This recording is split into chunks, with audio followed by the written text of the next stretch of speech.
As it turns out, all that glitters is gold, especially if it's made of this metal right here, but it will glitter in yet another way if what happens occurs yet again.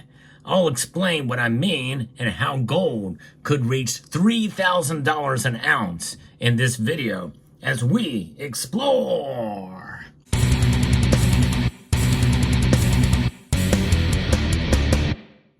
I remember the days when $3,000 an ounce seemed like a ridiculous notion, but here we are. In fact, if we see what had already occurred happen one more time, we will get to $3,000 an ounce. I'm going to be referencing a piece here from GoldSeek from Jesse Colombo, who is an economic analyst who gives us some insight as to what has happened and what could happen yet again. Now, I think in some ways, this is much harder to occur again. So keep that in perspective. It was a unique situation that led us to the point where we're at now with gold. In March and April of this year, the once quiet gold market came alive. And so did silver, by the way, breaking through its 3-year resistance zone of $2,000 to $2,100 an ounce and soaring by $400 in just a few weeks. The move took nearly everyone by surprise, especially the Western investors and traders who had lost interest in gold, lured instead by the allure of booming tech stocks and cryptocurrencies, and high interest rates as well, too.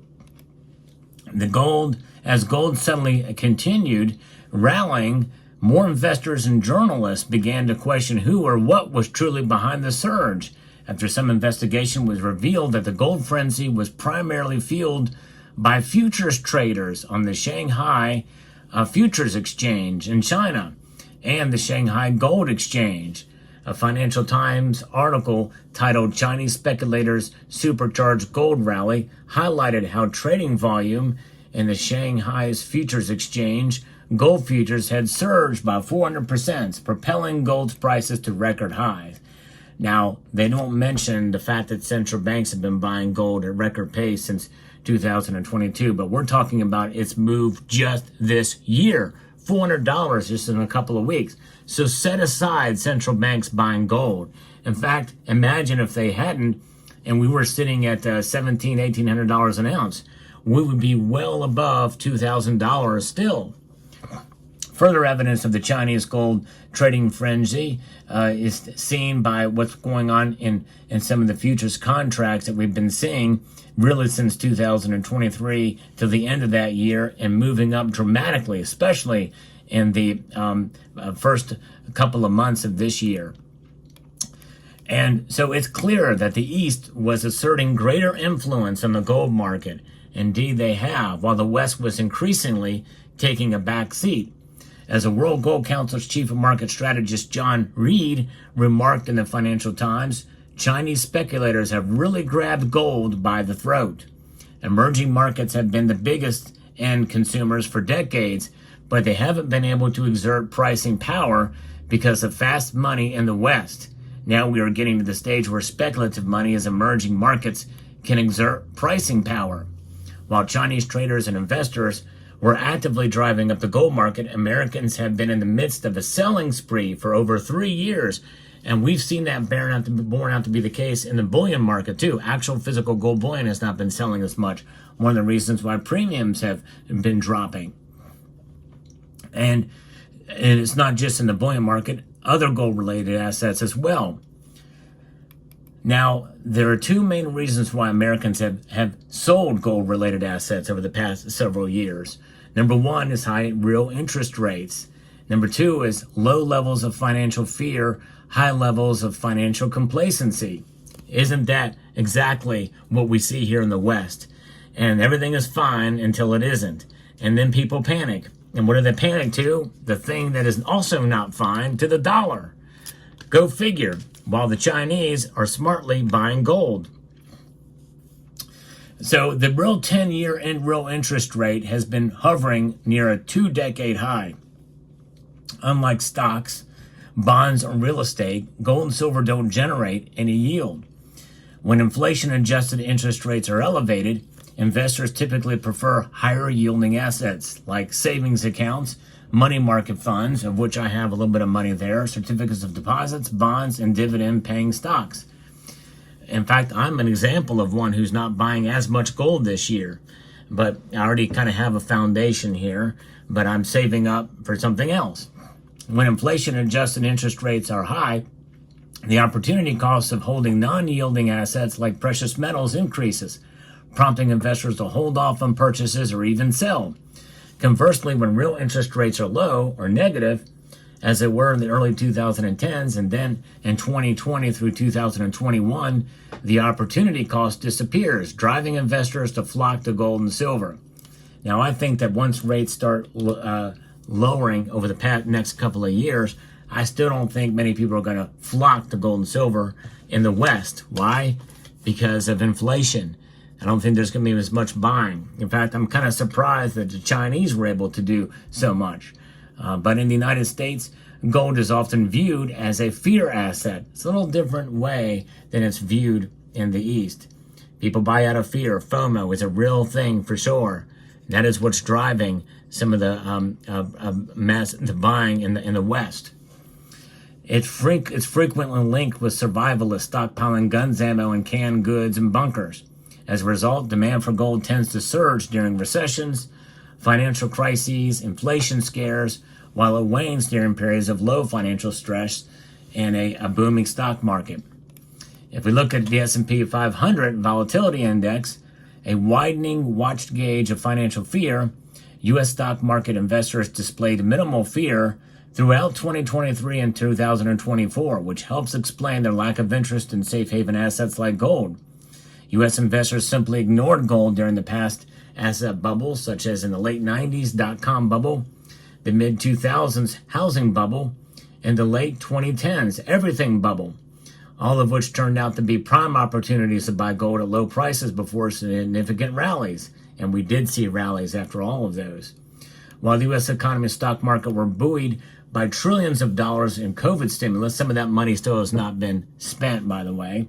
China's economy has been mired in one of its worst downturns in decades, which is one of the reasons why it took a little while for gold, and especially silver, to break out. China's once high-flying stock and property markets peaked in 2021 and have been in relentless bear markets that is reminiscent of Japan's asset bubble and ensuing crash in the early 90s.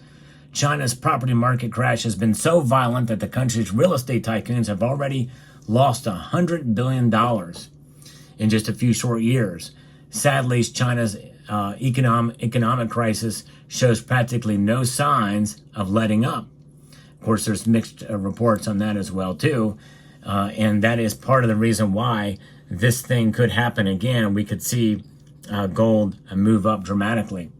The SSE Composite Index, China's benchmark stock index, has fallen hard over the past several years and is sinking once again after a brief bounce back in the first half of 2024. So in response to the country's economic downturn, the People's Bank of China slashed interest rates to all-time lows. China's low interest rates sharply contrast with the U.S.'s high rates, which are at their highest since 2008 global financial crisis. This sets us up for what's going on and what will go on in China, I predict, and the author predicts here too. Gold, being a non-yielding asset, tends to perform better in low interest rate environments. This explains why Chinese traders and investors have been driving up gold prices while their American counterparts have been selling it. And these traders and investors are the wealthy among them, by the way. Moreover, Chinese investors, captivated by the country's booming stock and property markets, have grown disillusioned with those low sinking assets and began shifting their focus to gold in early 2024. In addition to Chinese traders driving up gold futures, numerous reports emerged of Chinese retail investors flocking to shops to buy gold, bullion. I've covered this on this channel as well, which includes those small little gold beans that were selling for 600 yuan, or about $83 each. Each of those little gold beans weigh about 1 gram, by the way. China's gold trading frenzy lasted from mid-February to mid-April until one day it abruptly stopped, as if it was switch had been flipped. And I covered that on this channel too. There's a lot that goes on in China we should watch in the gold market, for sure. Several factors contributed to this sudden shift in behavior, including margin hikes and the tighter position sizes and daily price limits imposed by the Shanghai Futures Exchange and Shanghai Gold Exchange. Additionally, the high price of gold cooled demand from Chinese and Indian retail investors and shoppers. Since mid-April, gold price in U.S. dollars has been a slow, meandering uptrend with several attempts to reach all-time highs, only to pull back each time. While precious metals investors certainly appreciate gold's price gains, many commentators have expressed disappointment over the rally's lack of strength and staying power over the past 5 months.